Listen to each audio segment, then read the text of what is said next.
breach shot is just so amazingly hilarious / kick-ass. It's the peak of the whole film. Jason Statham is able to stab the shark in the eye. Then the shark decides to, breach out of the water, but Jason's holding on.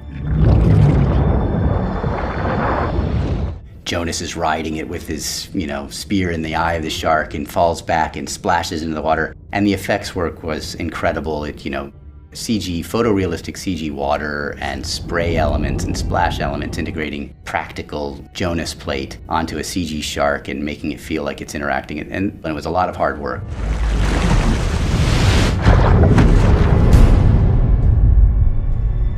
So we knew pretty early on that we were going to have to do a digi-double for Jason.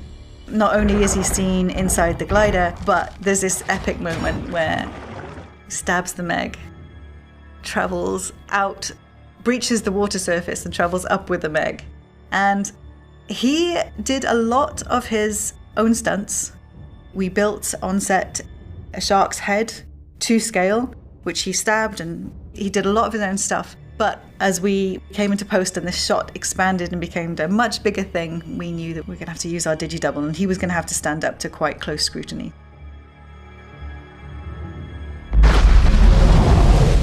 We took a lot of photographic reference, full body scale, close-up facial scale. Interestingly, hair is quite a challenge on any digi-double. Jason's shaved head, slight stubble on the chin, and that was pretty tricky to do, actually. To make that look photoreal, we literally sat together and had a photo of the real Jason and our CG double, and we'd be having crazy conversations like, a little bit of stubble here needs to be a little bit different, which was good fun. As a result, I think our digi-double looked really great. Yeah, it's hard to tell where the real Jason and our digi-double mix.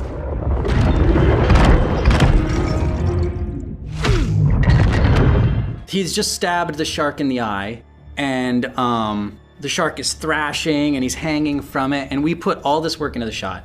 It's water sim coming off the shark, blood, there's Ziva sim on the shark, so it's muscles and skin are rippling. And the director came back and they said, we need to speed up the shark and make it move twice as fast. And we just started thinking about it, and I was like, what if I animated the environment?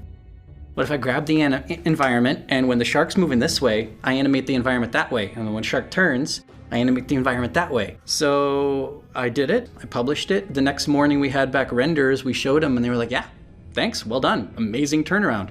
I don't think any other show has let me try crazy stuff like that. It was so fun.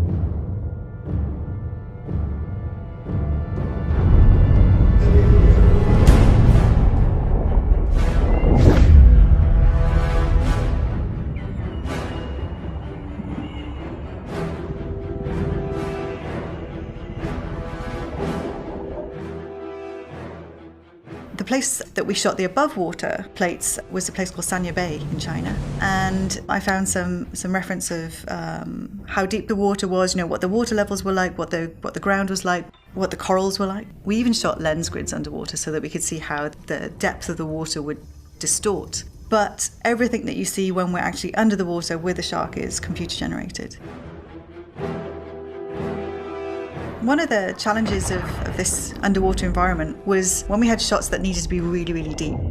And basically we got Jason Statham and we got a big shark on one side, and it's just before they have a big standoff, they're about to attack each other. And our camera needed to be like 300 feet away from the sub and the shark.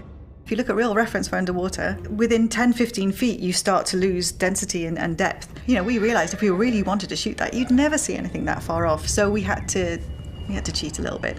We were able to employ the idea that they were in silhouette. We made out there was more light on one side than the other to sort of, pick out a rim light on the back of the shark. Huge depths of water are not something that you would traditionally see in real photography, but the film needed that kind of depth, that kind of distance. We did a lot of research looking around at various films that were shot underwater, underwater footage from documentaries, trying to figure out what makes the underwater environment feel like you're underwater. And besides for the refraction or bending of the light because you're under a volume of water, we saw that there was particulate in the water that made it look like you're there, or bubbles in the water.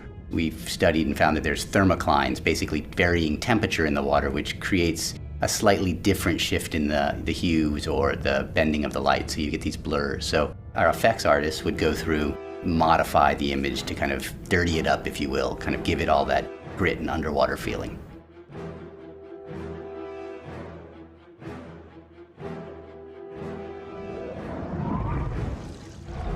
One of the unique pieces of software that we used on Meg to create our underwater environment is something called Sprout. What is Sprout, you might ask? Sprout is an in-house tool that allows us to propagate tons and tons of geometry across an environment.